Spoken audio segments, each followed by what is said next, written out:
Hello students. तो आइए आज के 9th के वर्कशीट में हम लोग वर्कशीट 46 करेंगे। ये सामाजिक विज्ञान इतिहास पार्ट 3 की वर्कशीट है। लेकिन वर्कशीट करने से पहले मैं आपको बता दूं कि आप लोग अभी तक हमारे चैनल को सब्सक्राइब नहीं किए हैं तो सब्सक्राइब कर लें, लाइक भी करें। कम से कम 500 लाइक तो आने ही चाहिए, इस तरह का मैं टारगेट देता हूँ, क्योंकि आपके लाइक से हमारा उत्साह बढ़ता है, एक उमंग आता है कि आप लाइक कर रहे हैं। सब्सक्राइब बढ़ने से भी हमारे अंदर एक उमंग आता है, उत्साह आता है, जिससे कि हम लोग दुगने उत्साह से आपके लिए वर्कशीट तैयार करते हैं। तो आप लोग प्लीज़ इसको लाइक और सब्सक्राइब जरूर करें, अपने दोस्तों के बीच भी शेयर करें। तो चलिए हम शुरू करते हैं आज की वर्कशीट।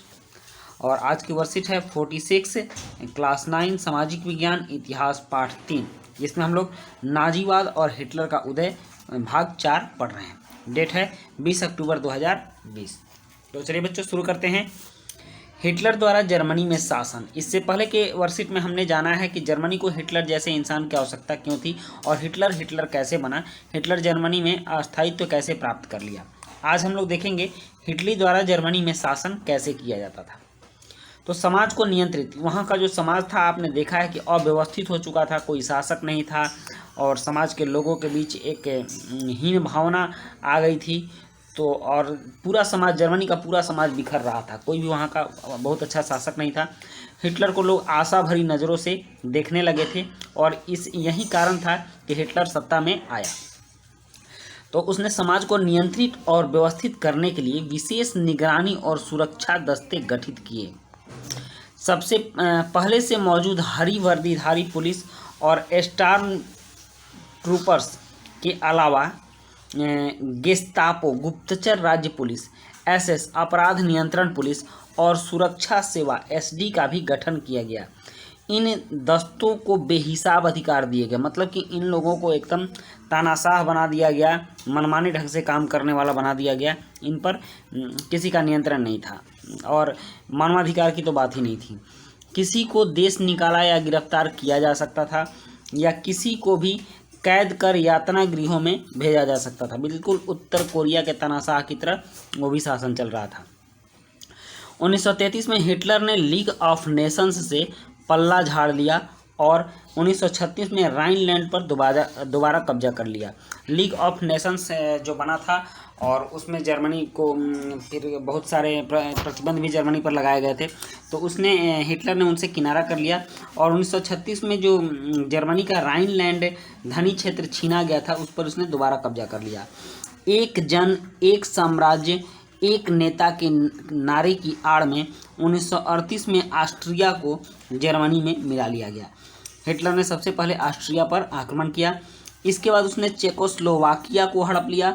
सितंबर 1939 में उसने पोलैंड पर हमला कर दिया और पोलैंड पर हमला करने के साथ ही उसका युद्ध फ्रांस और इंग्लैंड के साथ भी शुरू हो गया, जो दूसरे विश्व युद्ध में बदल गया। मतलब जर्मनी ने जब पोलैंड पर हमला किया तो उसी समय से दूसरा विश्व युद्ध शुरू हो गया और सितंबर 1940 में जर्मनी ने इटली और जापान के साथ एक त्रिपक्षीय संधि की, मतलब कि इटली, जापान और जर्मनी एक गुट बन गए। जून 1941 में उसने सोवियत संघ पर हमला किया। सोवियत संघ मतलब रूस पर हमला किया। यह हिटलर की एक ऐतिहासिक बेवकूफ़ी थी जब जापान ने हिटलर को समर्थन दिया और पर्ल हार्बर अमेरिका का एक बंदरगाह था जहां पर कि जापान ने अमेरिका के एक जहाज़ पर बम गिराया जिसमें कि करीब उसके 5000 सैनिक मारे गए थे। तो इसी से गुस्सा होकर के अमेरिका भी द्वितीय विश्व युद्ध में कूद पड़ा और जापान पर उसने एटम बम, परमाणु बम गिराया था। तो पर्ल हार्बर पर अमेरिकी ठिकानों को बमबारी का निशाना बनाया तो अमेरिका भी दूसरे विश्व युद्ध में कूद पड़ा। यह युद्ध मई 1945 में हिटलर की पराजय और जापान के हिरोशिमा शहर पर अमेरिकी परमाणु बम गिराने के साथ खत्म हुआ। मतलब कि अमेरिका ने भी गुस्से में जापान के शहर को तहस नहस कर दिया। आप जानते हैं हिरोशिमा और नागासाकी पर अमेरिका ने परमाणु बम गिराया था और इसी के साथ द्वितीय विश्व युद्ध की समाप्ति हो गई।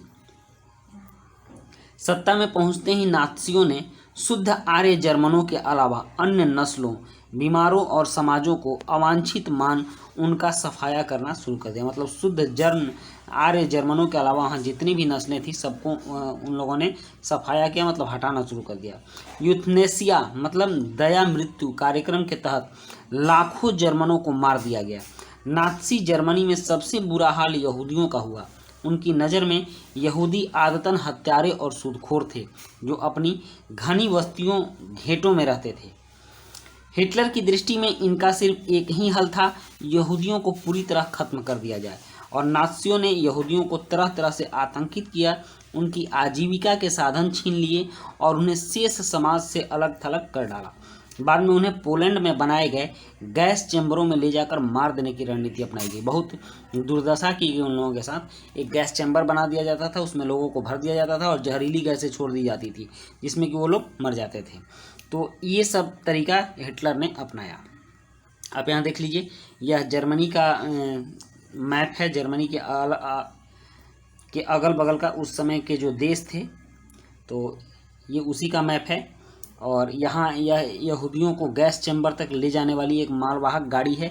इसी में भर भर के उन लोगों को ले जाया जाता था और गैस चैम्बर में भर के मार दिया जाता था। चलिए नेक्स्ट, यहाँ आप कुछ प्रश्न हैं, जैसे कि हिटलर ने जर्मनी में नियंत्रण बढ़ाने के लिए कौन कौन से संगठन बनाए, और दूसरा है नाज़ी सोच के अनुसार अवांछित कौन लोग थे, तीसरा है हिटलर ने किन किन देशों पर आक्रमण किया मानचित्र में पहचाने, और चौथा है यहूदियों के साथ नाज़ी व्यवहार किस प्रकार का था। और पांचवा प्रश्न है, क्या आपको अपने आसपास किसी प्रकार का भेदभाव नजर आता है, इसे दूर करने के लिए आप क्या प्रयास करेंगे। तो चलिए इन प्रश्नों के उत्तर लिखते हैं। प्रश्न 1, हिटलर ने जर्मनी में नियंत्रण बढ़ाने के लिए कौन कौन से संगठन बनाए। तो इसका उत्तर है, हिटलर ने जर्मनी में नियंत्रण बढ़ाने के लिए गेस्टापो गुप्तचर राज्य पुलिस, एसएस अपराध नियंत्रण पुलिस और सुरक्षा सेवा एसडी नामक संगठन बनाए। और प्रश्न 2 है, नाज़ी सोच के अनुसार अवांछित कौन लोग थे। तो इसका उत्तर है, नाज़ी सोच के अनुसार शुद्ध आर्य जर्मनों के अलावा अन्य नस्लें, बीमारों और समाजों को अवांछित माना जाता था। और नेक्स्ट है प्रश्न 3। प्रश्न 3 है, हिटलर ने किन किन देशों पर आक्रमण किया मानचित्र में पहचाने। तो मैंने इसका उत्तर लिख दिया है। हिटलर ने ऑस्ट्रिया, चेकोस्लोवाकिया, पोलैंड और सोवियत संघ पर हमला किया। आप मानचित्र में इसको पहचान लेंगे, देख लेंगे कि ये सारे देश मानचित्र में कहाँ हैं। और उसके बाद है, यहूदियों के साथ नाज़ी व्यवहार किस प्रकार का था। तो इसका उत्तर है, नाज़ी यहूदियों के साथ बहुत बुरा व्यवहार करते थे। उनकी सोच थी कि यहूदी हत्यारे और सूदखोर थे। हिटलर की दृष्टि में इनका सिर्फ एक ही हल था, यहूदियों को पूरी तरह खत्म कर दिया जाए। नाज़ियों ने यहूदियों को तरह तरह से आतंकित किया, उनकी आजीविका के साधन छीन लिए और उन्हें शेष समाज से अलग थलग कर डाला। बाद में उन्हें पोलैंड में बनाए गए गैस चैम्बरों में ले जाकर मार देने की रणनीति अपनाई गई। और पांचवा प्रश्न है, क्या आपको अपने आसपास किसी प्रकार का भेदभाव नजर आता है, इसे दूर करने के लिए आप क्या प्रयास करेंगे। तो इसका उत्तर है, हमारे आसपास जाति व्यवस्था पर आधारित भेदभाव नजर आता है। इसे दूर करने के लिए लोगों की मानसिक संकीर्णता को दूर करना होगा और आधुनिक सोच के साथ समाज को आगे बढ़ाने की प्रेरणा देनी होगी। तो बच्चों, ये थी आपकी आज की वर्कशीट। और आपको वर्कशीट अच्छी लगी हो तो आप ज़रूर लाइक करेंगे। मैंने आपको 500 लाइक का टारगेट दिया है, आप लोग इसको ज़रूर पूरा करें। तो मिलते हैं हम लोग नेक्स्ट वर्कशीट में, तब तक के लिए आपको धन्यवाद।